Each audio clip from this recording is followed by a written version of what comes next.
Okay. Hi, everyone. Thank you so much for coming here. Now we present Salvio Suarez Garcia, a senior postdoctoral researcher at the Catalan Institute on Nanoscience and Nanotechnology. Additionally, Salvio has developed a pioneering spin-off centered in regenerative medicine. She's also a co-founder and chief technology officer of the company.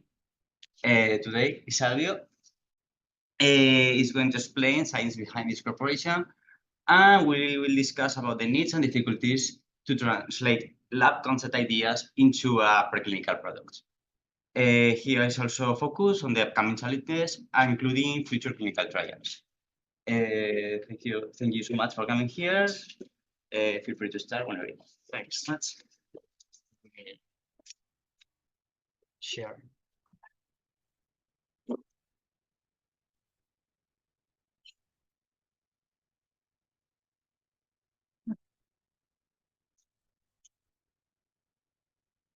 We can minimize this.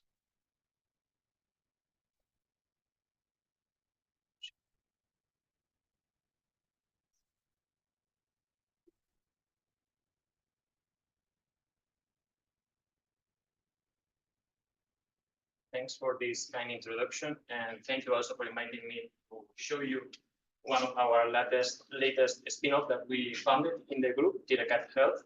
So in my presentation, what I'm going to do is to first to show the science behind this technology, and then the process that we follow for transfer this to our spin-off.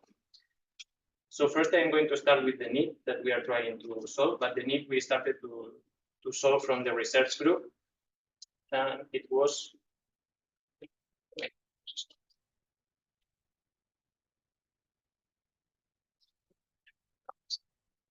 So our need, what we were focused.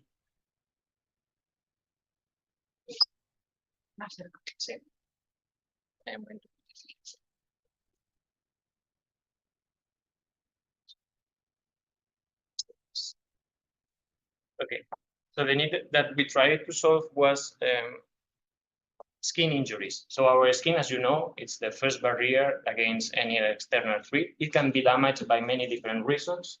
One of these could be the burns that we can get. And not only the burn that damage the tissue, but also different things that can happen, like, for example, infections, the rejection of the treatment, the necrosis of the tissue, and also long hospital stays. But not only that, also patients face, after, if they can recover, they will face long rehabilitation process and also plastic surgery. Actually, in 2020, 9,000 people needed medical attention in Vall-d'Hebron Hospital. That is one of the reference hospitals for burn patients in Spain. And more than 80 people will die every year only for due to the reason of the burns. But not only burns are harmful for our skin, also chronic ones, for example, for diabetic. There are many people suffering this. Actually, 2% of the population worldwide in developed countries has this type of skin damage. And of course, you can think about the costs that are associated, more than $50 billion annually for the treatment. But there is a common denominator in all of these injuries in the skin that are infections. So infections can occur during the process of having this injury, but also can occur when you have when you are in the hospital.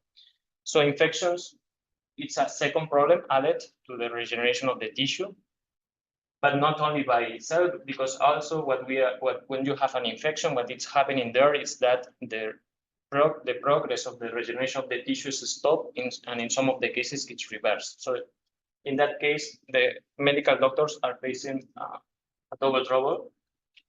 2 billion euros direct cost in Spain only for the treatment of that infections, and in 2023, more than 20,000 people died due to infections.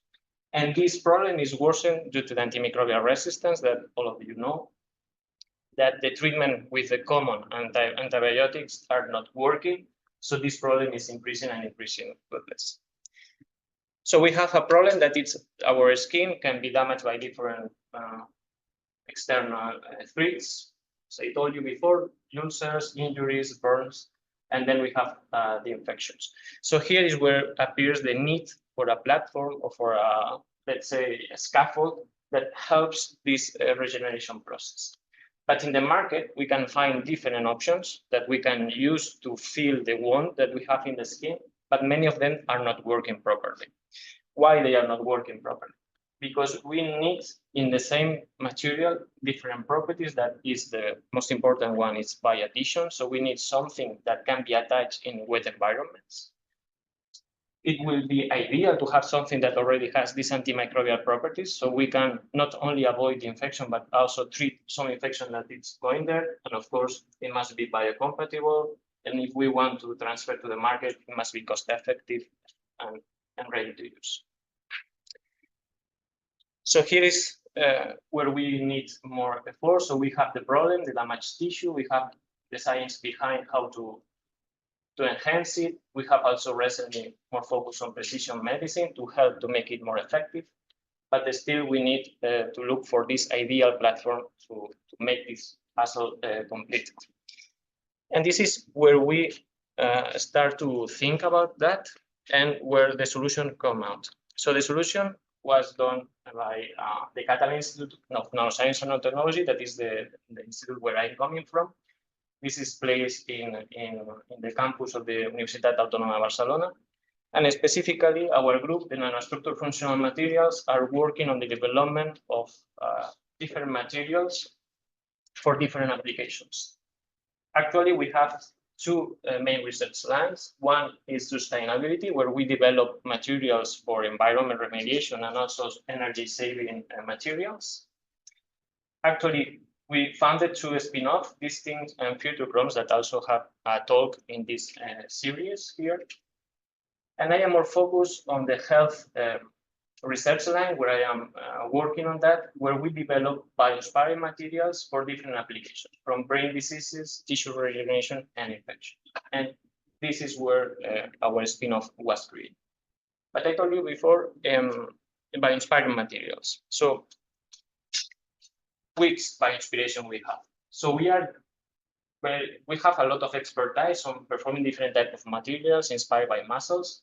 So why muscles are interesting? Because if you think in these organisms, they are super attached on the ropes in wet conditions, in salty conditions, and in a very severe atmosphere environment. So this is something that scientists attract a lot of attention to. This why we have this addition in such conditions. And from a medical point of view, this is very interesting to have something that is adhesive in a wet environment. So how it works? Some decades ago, some biochemists from the States start to study why they are so adhesive. And muscle has these feet that are secreted from the organism. And these are interacting with the substrate that can be a rope, for example. And from a biochemical point of view, the proteins that were involved on these interactions were identified. Actually, the muscle food protein number 3 and 5 were studied, and the composition was elucidated to be something like that. So having rings with hydroxyl groups, this is called a catechol moiety, that it's polymerized and connected with nitrogen bonding.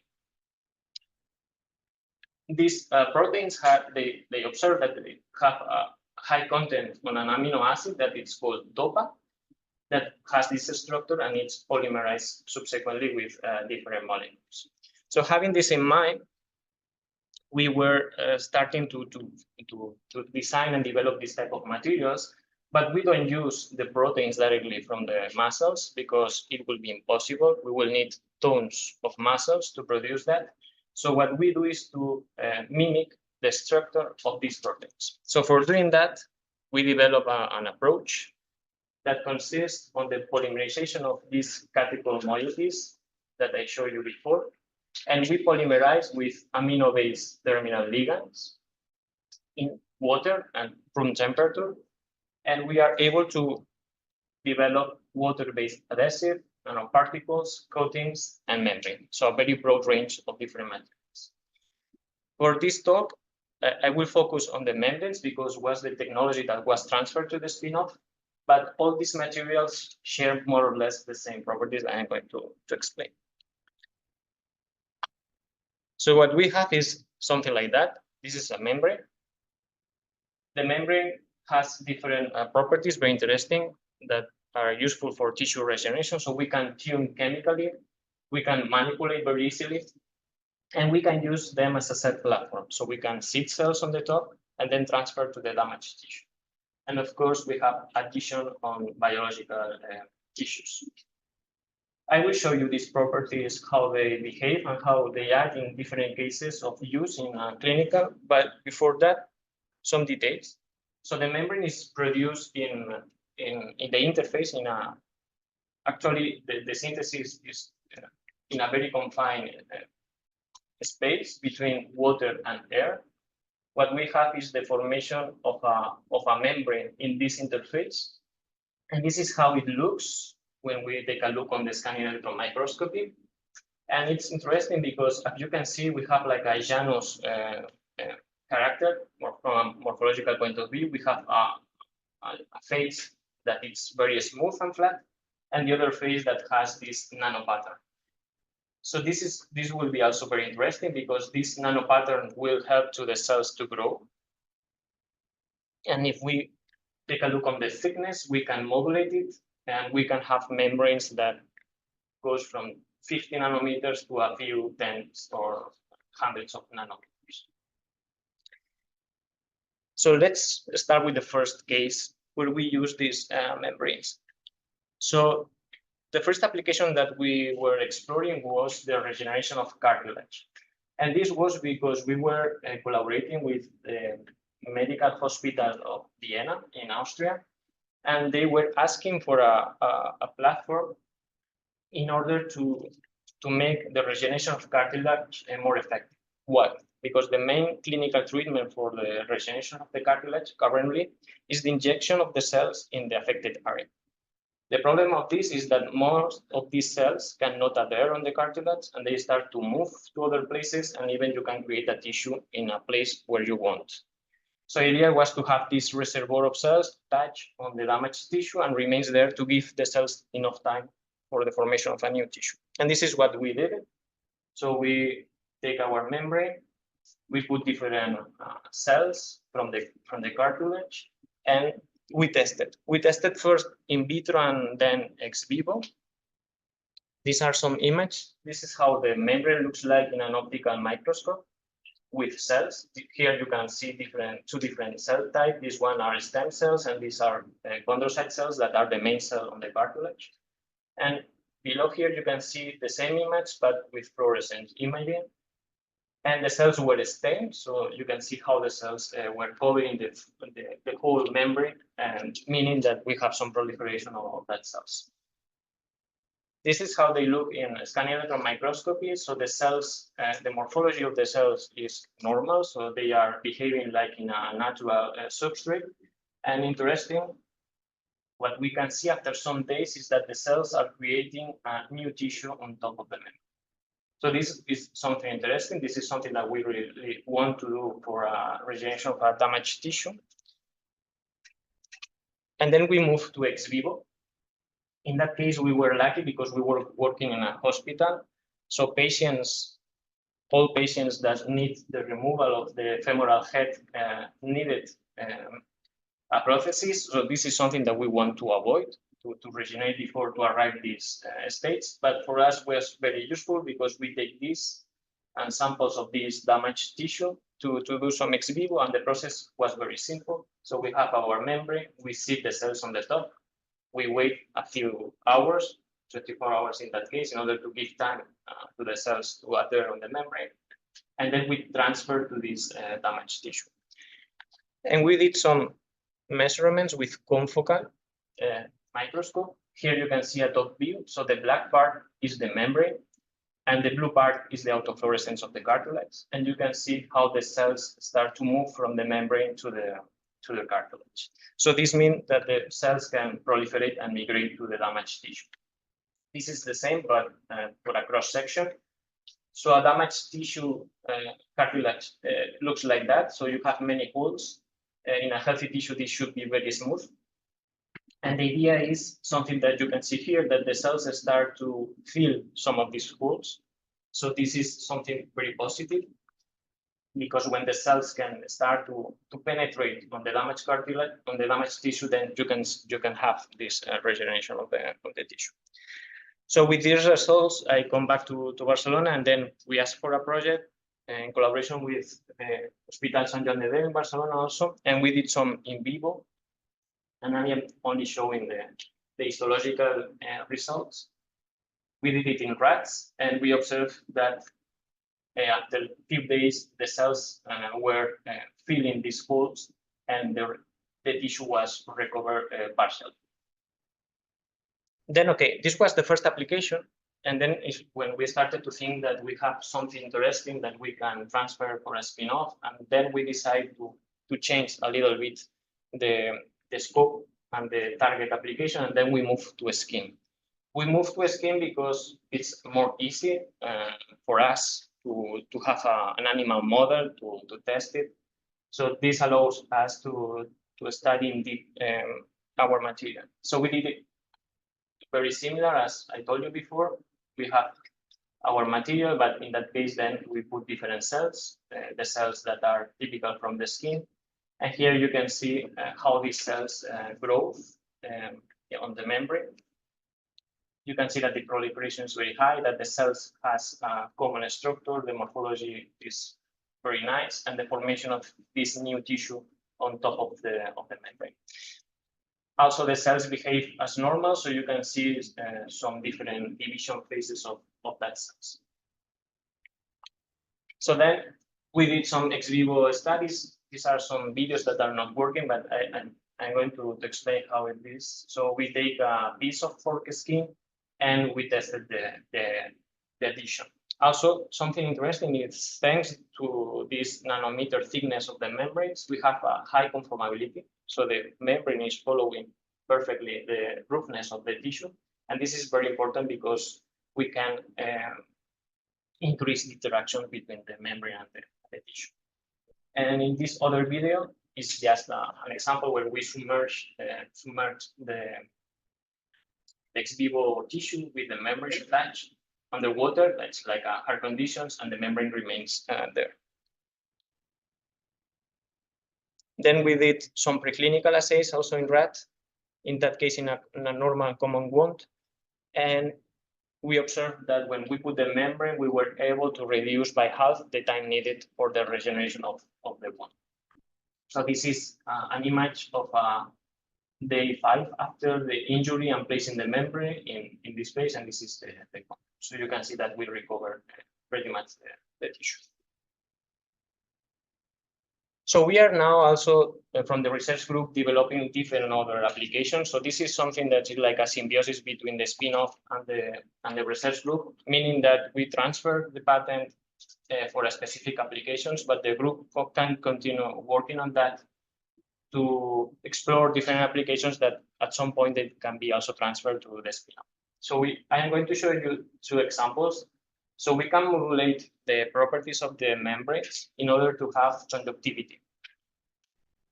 Actually, we achieve this by changing this molecule, and we are able to have membranes that can be attached to, for example, to a brain or to a nerve in order to help the regeneration of this specific tissue where neurons or similar cells need electrical stimuli to grow and to connect.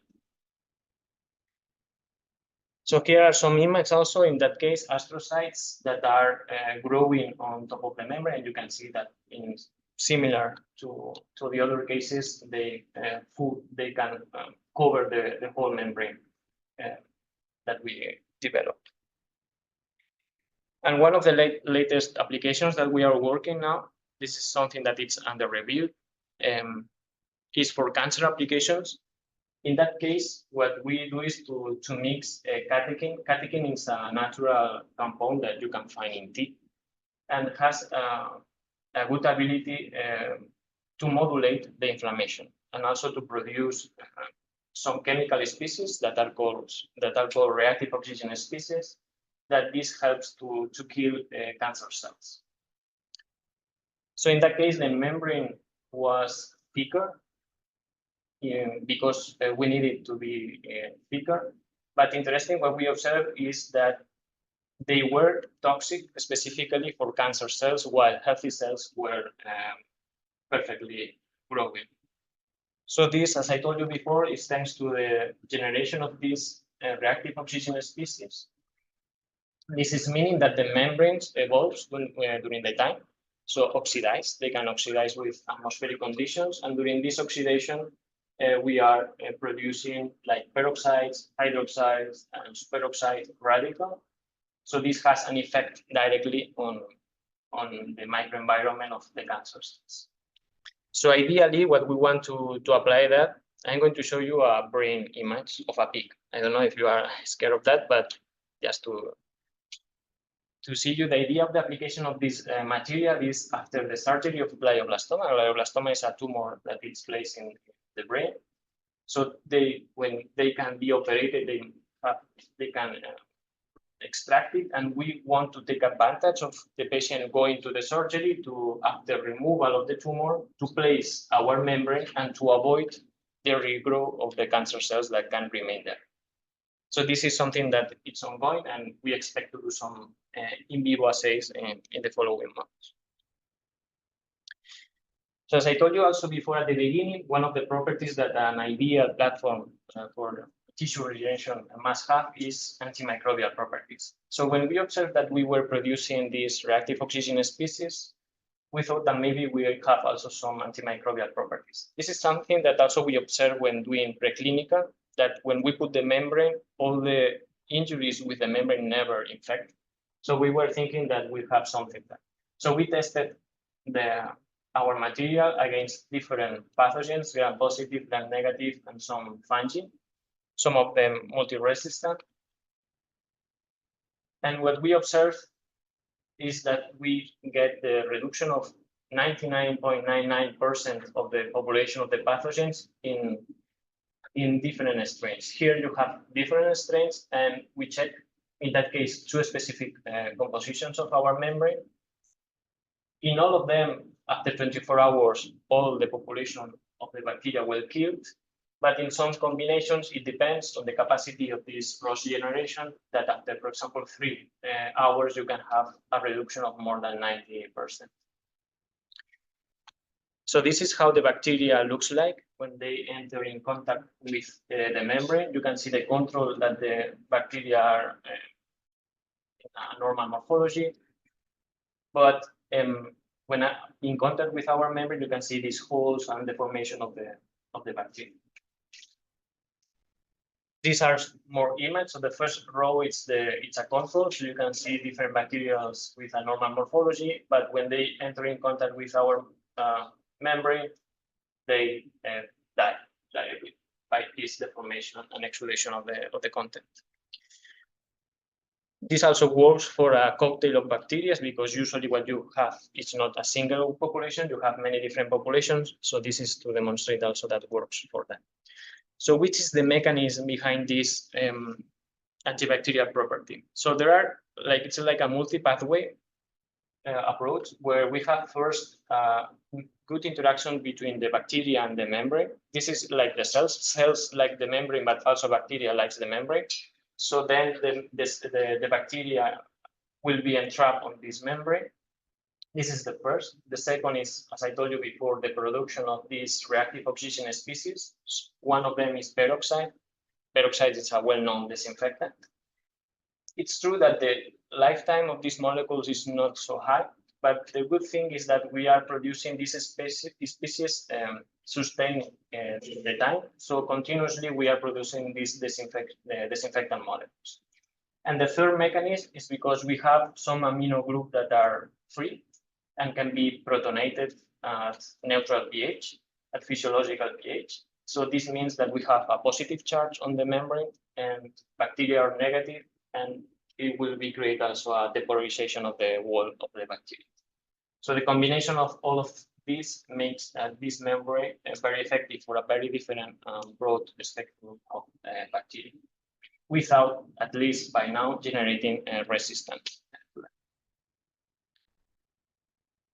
Okay, just to finish this part, these are some things that also we are doing from the lab. So this is in a collaboration with the bioelectronics and biosensor group in the ICN2, because the idea is not only to have a platform to resonate the tissue, but also to make some monitoring and sensing of what is happening there. So the idea is to have a wearable technology where you can print directly into the membrane specific circuits. What we are doing right now is just measuring physical parameters, temperature, humidity, and movement. The idea is to go for detecting biomarkers and also to approach the mobile phone and then have a reading of what is happening there. So these are some videos that are not working, sorry for that. But what we are working right now is to find the best imprinting technique, because also this will help for scale up the process and also reduce the size of such sensors that we are printing. Yeah, this is a video that's not working. Okay, so about specifically the spin-off. So as I told you before, what we have, our technology is a platform. So it's a versatile platform that can be applied to many different tissues. This is something that investors like and don't like. They like that you have a technology to be used for many different applications, but they want a clear message. I have something to solve something. So for the spin-off, we decide to focus on skin regeneration, and the spin-off is now working on chronic wounds and burns. So specifically, we started to work on the clinical studies of our membrane for the treatment of chronic wounds. Here are some numbers about the market and the growth of this market. These markets are very huge, but also they are very competitive. So there are a lot of people working on the development of scaffolds for skin. So we have to find our competitive advantage that I'm going to explain you, but the idea is not only to have a solution to have an effective regeneration, but also that the skin that we get, it's similar to the one that was before. So from a sensing point of view, a color, the aspect should be as much as close to the native one. Not only that, by speeding the process, also we aim to reduce the interventions and also the hospitalization times. And of course, at the end, we have a platform that can be used for different applications. So for this TIRECAT Health, the vision is to offer a new platform that is very disruptive, to change let's say, the paradigm of how healthcare is facing the regeneration of the skin. And our mission, we want to do this by the development of this bio-inspired platform that has in a single material, by addition, antimicrobial and regenerative properties. So how the process is going right now, we have to take into account different things. So we have a product that we are facing regulatory issues. We have a product that it's called like a borderline product. It means that we are between a medical device and therapeutic, and depends on how you sell it or which is the intended use that you are claiming for that. You have different classifications. So what we are doing right now is just only focusing on the membrane by itself, no cells, no antibodies, nothing on the membrane, just only the membrane, in order to try to reduce the time to the market of this platform, and then to get some revenues and make economical, sustainable the spin-off in order to explore other pathologies. So these are some numbers. By now, I didn't mention, but the spin-off was founded on the last August 2024. So we are just a few months running with it, where we have 2 patents, collaboration with 7 different hospitals, 6 research groups, 6 public grants that were able to help us to found the spin-off. And these are numbers that also were already established with the research group that now the spin-off is managing. And this is the current status. So this on the left is what I showed you before, the in vitro, the ex vivo, on the first preclinical assays in rats. And what we are doing, this is results from the beginning of this year. So we are doing a preclinical assay in pigs. This is before to go to a clinical phase in humans. And the interesting part here, what we are just testing is our membrane, a common wound. And we observed that, for example, for the controls, 58% of the wounds were infected, and we were able to reduce down to 3% when we put the membrane. Not only we reduce the infection risks, but also we reduce the needed time for closing the wound. For a control, it takes around 22, 23 days. When we put just only the membrane, we reduce down to 13 and 14 days. And if we put cells, we can reduce this down to 8 or 7 days for the covering of the wound. So we are achieving this of avoiding infections, but also reducing the needed time. What we are going to do right now is to test in an ulcer model in order to see that we are able also to reduce the ongoing biofilm. So as I told you before, the competition on this area is quite aggressive. We can divide our competitors in two different type of materials: synthetic membranes and natural membranes. Synthetic meaning that are made of nylon or silicone, and natural membranes mainly made of collagen. We have also hydrogels. I am not saying that hydrogels doesn't work. I want to say that where hydrogels cannot be effective, our membrane will be. And especially we are very effective, as I told before, in bioadhesion, in these antimicrobial properties, the bioabsorbability of our membrane. So the idea is to have this membrane in the body, and then it will be degraded with the time. And also that the membrane is showing regenerative efficiency by itself. So many products that are in the market, I'm going to show you in that list. All of these products have been withdrawn from the market because they were not working. The main problem that this type of materials face is that they are not adhesive to the biological tissue. They sometimes sell that they are adhesive, but they are not so much. And then they need an extra glue to be attached to the surface. And also in the case of the silicone and synthetic and other synthetic materials, they have to be removed from the wound. And when you have to remove something from the wound, means that the recovery of the wound, it's like taking a step.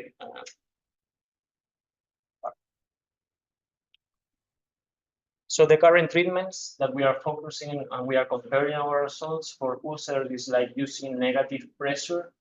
This is a very expensive treatment. Then also you have the skin grafts, but like in burns, many times you have rejection of it. And for burns, there are a few scaffolds like BioBrain and Integra, especially Integra, that are being used, but they are synthetic or a mixture between synthetic and natural compounds. But the main problem here are the prices. So you have to pay for each membrane more than 3,000 euros, and the membrane must be changed a few times. So you can imagine the cost for this. Actually, in Europe, these membranes are not so used due to the cost. In the United States, they use quite a lot. So this is another way to compare our product with the competitors. So we analyze different scaffolds sold by different companies, and we map them, comparing different parameters like the capacity to have humidity on the wound, that it's something important, the antibacterial properties, the scaffold behavior, and addition to the tissue, and of course of the price. And we were very competitive on the price. We have something that is very economically affordable to produce, and of course on the addition and the antibacterial properties. So the pipeline of the spin-off is now focusing especially on these infections, so to avoid the infections, but also to treat infections that are ongoing. We are moving also to precision medicine in order to use specific antibodies and cells to make the wound recover specifically for each patient. And also we have still in mind the application of our membrane for the regeneration of the cartilage, because this is a very huge market, especially now that the people is becoming older. But also we have other applications, as I showed you before, the neuro and nerve regeneration or the cancer treatment, and also other uses that can be, for example, veterinary uses. This is something very useful when you have something, instead of going directly to human, you can go to veterinary market to speed the process to transfer to the market. So this is some of the funding that we received recently in the last years, focused only on the transfer of this technology. The last one was a project from La Caixa Foundation, Caixa Impulse. And this is the team. So the team is, we are still growing and creating a team. Alex is the CEO of the team. He is a biomedical engineer. We have also a recent incorporation of another biomedical engineer that is more focused on the clinical and regulatory affairs.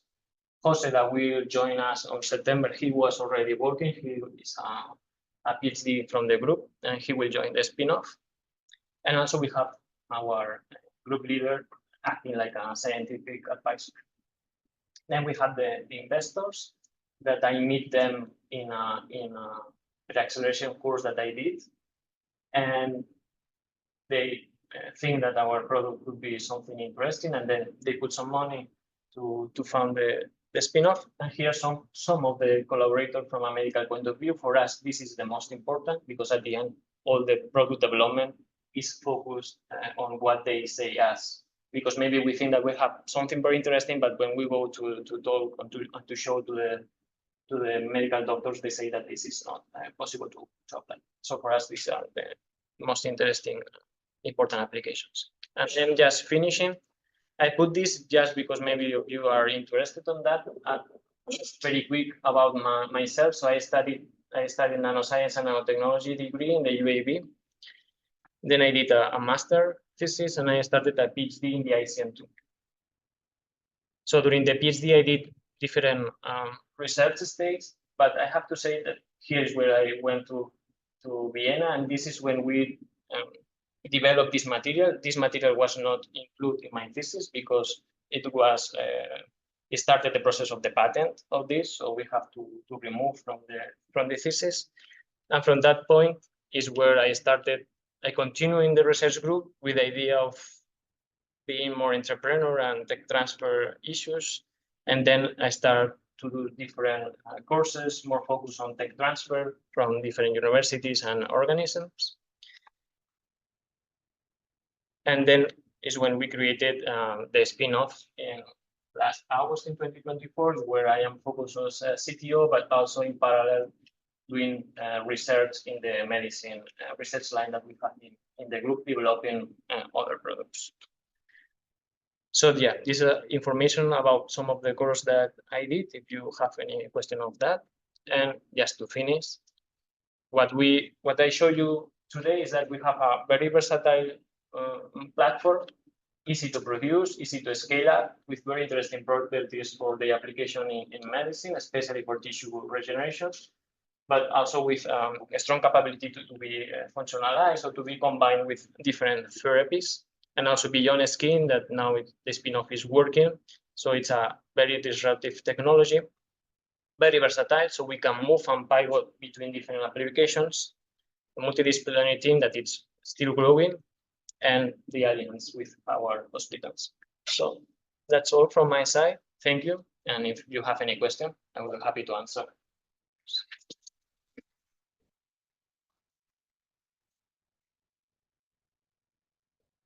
Thank you so much for the speech. Really appreciate it for our performance. And if you have any question, you want to go ahead. Hi, thank you very much for this one. Thank you. I don't have a biology background, but I was wondering if you could explain why the hydrogen peroxide will break down bacteria and cancer cells, but why it leaves the healthy cells at home. Yeah, this is a very interesting question. It's a compromise, because if you have a strong, let's say, concentration of this species like peroxide, for sure this will be very toxic for all the cells.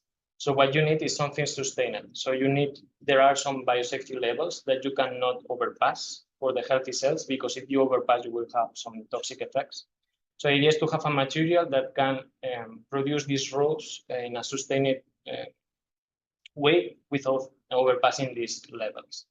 So healthy cells, actually, they can modulate better to these changes, but the cancer cells, they have, let's say, like increased metabolism, and they need a lot of energy and they consume a lot of, and if you overpass in this microenvironment some of these ROS levels, then you can kill these target cells. You have to play with of course, we have some membranes that we have a lot of ROS and we cannot use for biological applications because we are damaging the tissue.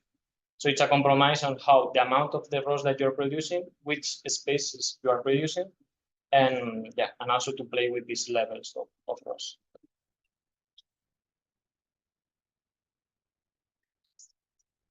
I was explaining from the muscles, the proteins in which your let's say mimicking technology is based. I would like to ask you a bit more about why you can say that this mimicking in your Let me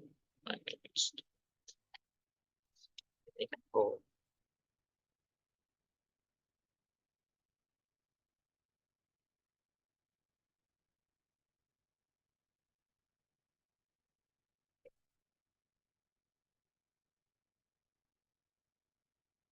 So this is the structure that we found in the proteins that are responsible of this addition. So this is something that was studied by biochemists in the United States. So what they observe is that the composition of these proteins, the number 3 and 5, is this one. And they observed that there was a high content of this amino acid. So they start to study this amino acid. The composition of this amino acid has a lot of these functional groups, so catechol groups. It's the combination of the ring with the hydroxyls, and polymerize with these nitrogen groups. So what we do is to try to mimic this structure by the combination of this ring and all the derivatives. For example, this one is dopamine, that is also very similar to this one. And in order to have this structure, this cross-linking, we mix with this type of molecules, with the idea to have at the end something like that, very similar to the composition of the protein. So what we are trying is to mimic this composition of the proteins that we find in the muscles. This is kind of versatile in order to attach with different types of molecules, not just that molecules. I mean, for example, proteins or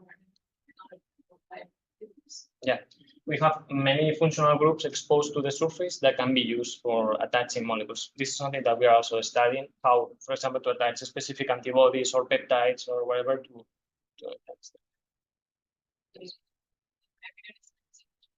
For this technology, and also as a final question, I would like to ask, would you be open in the future for, let's say, novel proteins decided based on different properties, attractive proteins, and recombinant proteins that would be suitable for different uses? Yeah, of course. Yeah, for us, this is a good thing because the group still is working on research on that, and yeah, we are very open to this type of. And very last question. It's about the process of founding and spin-off. Do you think it is feasible? I mean, your general opinion in this regard, Yeah, well, the thing is, as soon as if you have something that you think that could be had a good potential in the market or in a clinical point of view, you have to start as soon as the better to think on how to build this for the transfer. It's very hard because you have to find the correct partners. The correct partners are the investors, not only the team that you then have to grow, but especially the investors.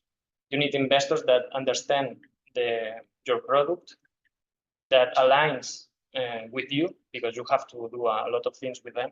But yeah, it's feasible. But you need to, the most important thing is the people where you are involved in that. Because if you have a technology that is strong from a scientific point of view, and it is patented and protected, this is also something important. Then the most important is to build the team and the people who will be with you on this.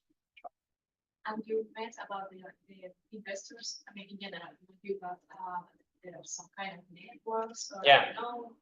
Yeah, at the beginning, if you don't know, this is something that I think that it doesn't exist. But usually, if you do like a transfer course that are promoted from universities, they usually also try to involve investors, and it's when you start to know these investors, and then of course there are always specific forums with investors to enhance the meeting between scientists and investors. But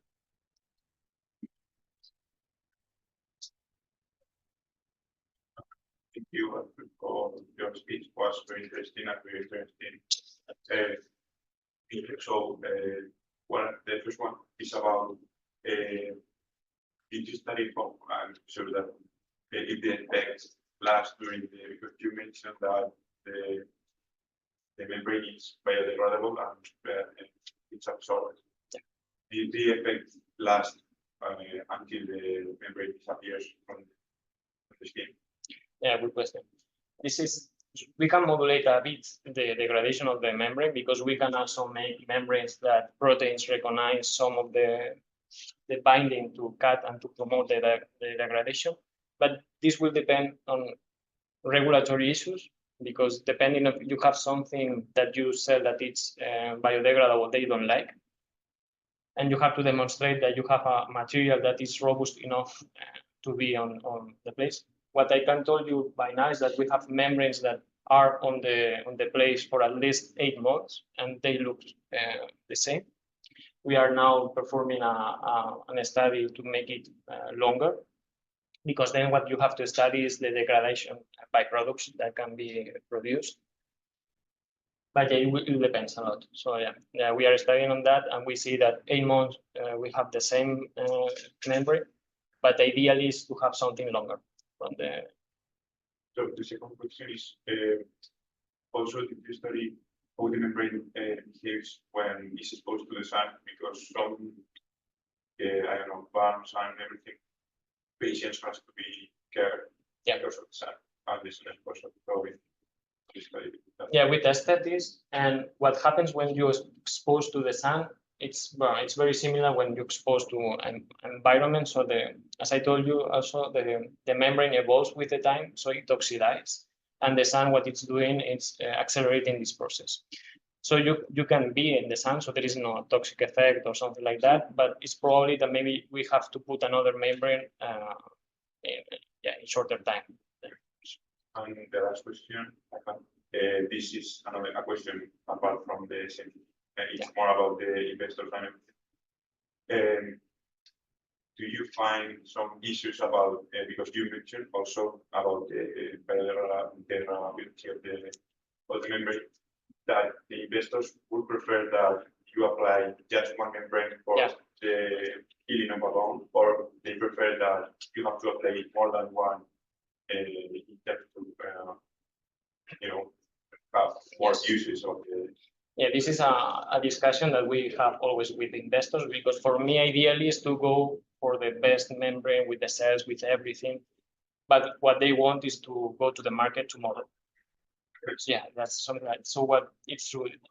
Then if you say that you have to, they will play with the price, because if you say that you have to remove too many units of the membranes, you can reduce the price. If you say that no, with one membrane it can be for all the process, then we'll increase the price. This is good also because we reduce a lot of the cost. I didn't mention, but doing this membrane, it's less than €1 in the lab, considering that we are buying the reagents in Sigma and everything, so we can reduce even more. So you have a lot of room to play on this.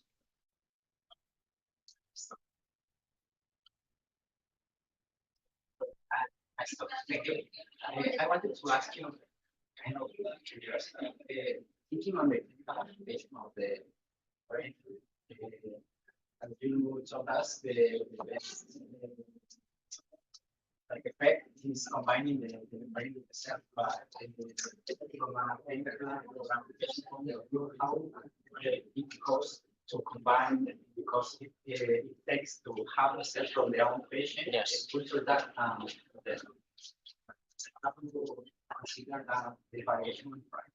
Yeah, we didn't consider it yet because at the beginning when we started and we talked with hospitals here in Spain, they say, but this is not possible right now because we don't have a lab close to the surgery area for taking the cells and doing everything. Now this is changing. So they are most used to have an annex lab to do these things because ideally is to have the membrane you can take out from the fridge or from where it's stored and to have the cells of the patient and put it directly. So yeah, you have to the cost of the membrane by itself didn't change because it will be the same. What it will change is the cost for the national security if you have to pay for the whole process. So taking the cells, selling on that, and so on. We are not thinking on selling because this is not affordable from a logistic point of view or selling the membrane already with the cells. So yeah, this is something, it's a compromise also. For sure the price will change, and the costs for the public health will be also different. But yeah, ideally is to work with this cell therapy and go for this cell therapy, but maybe yeah, it will be in the short, in the next few Maybe at that point, and try different and I say that kind of Yeah. the same effect that Yeah, that's the point to take all the advantage possible from the membrane, just attaching different molecules and everything to make this microenvironment without using cells. Yeah, this is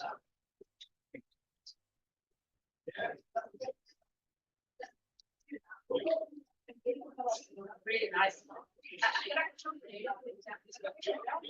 So 24 hours, Yeah.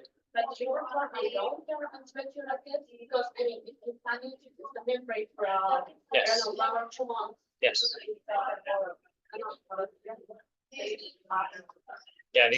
Yeah, good question.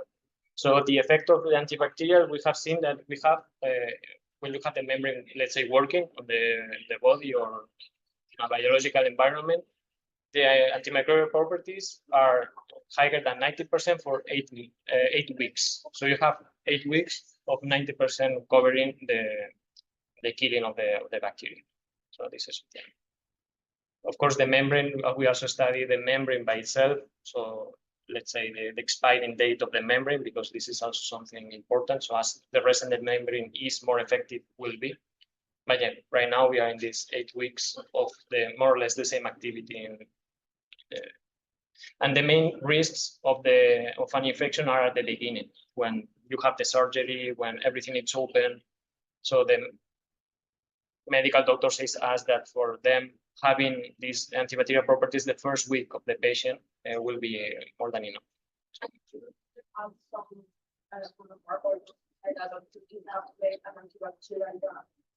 Yeah, we were thinking that the ideal is not to use this because we want to say that we are like an alternative, so we don't need an extra compound.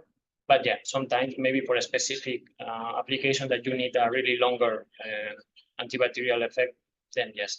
For example, what we can do also is in the case of the ulcers that are open wounds, we can put different membranes at different times. So then you are like adding this antimicrobial activity.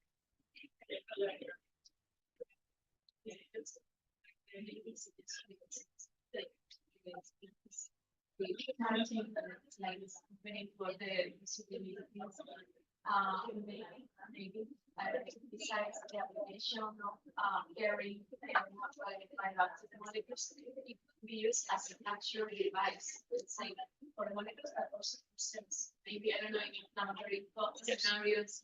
And maybe that's another possibility for the future, because sometimes there is some kind of excess of certain mediators, cellular or molecular mediators, to help to remove from the body, and it's also alternative. I don't know, maybe.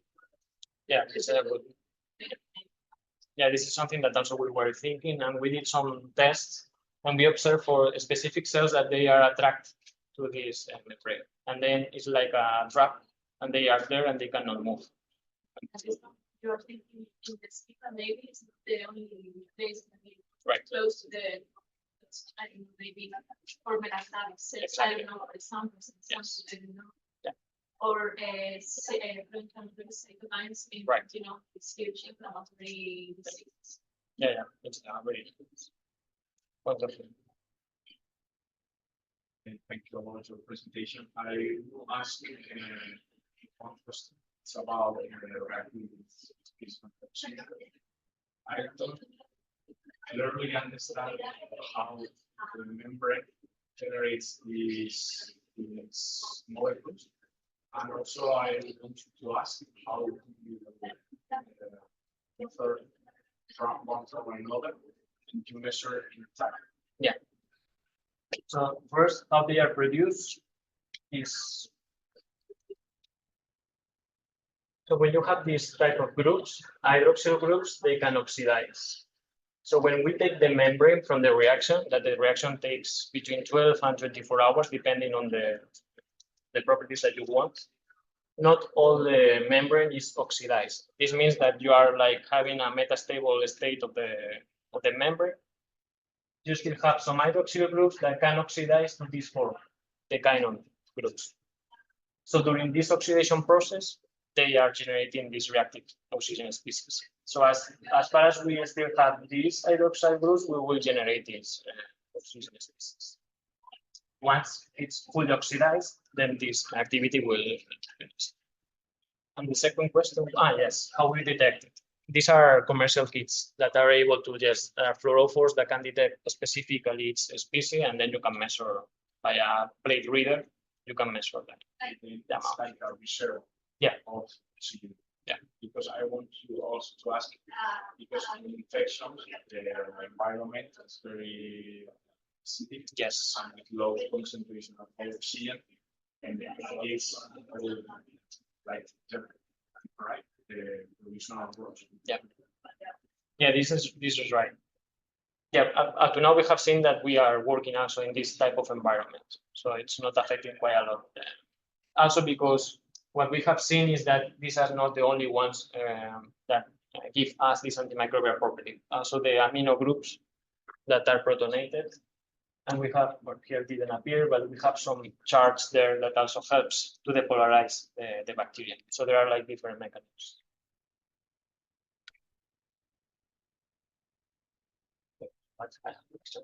Yeah. You check your post-treatment issues of this membrane in animal models. Once you, and the second is, did you compare with the other products in the group? Yeah, I start with the last one. We are comparing, we buy these expensive membranes, and we are doing now this comparison because we know that we are working good, but we have to show that we are working better than this in order to justify that our, not only we are very effective and very cheap, but also that we are enhancing quite a lot. And yes, we, after these preclinical studies, we take a lot of histological tissues. We take a lot of tissues to make histological studies to see how the membrane is. The membrane is a base of material, so when it integrates with the tissue, it's like fragmented and start to with the time will be also biodegraded and also excreted by the organism. After the treatment, it's like Yeah, so this is something that it's also our target is to reduce the scare of the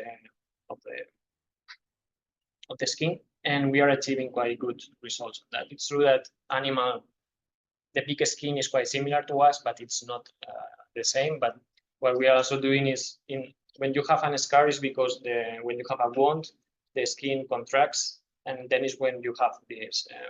And what we are doing is to place, I think that I show you, to place like a silicone ring around the wound in order to avoid this closing. And then what we are observing is really the regeneration, the production of a new tissue there. And then what we have to do is to combine also to help this sometimes with cells that helps to make similar the color.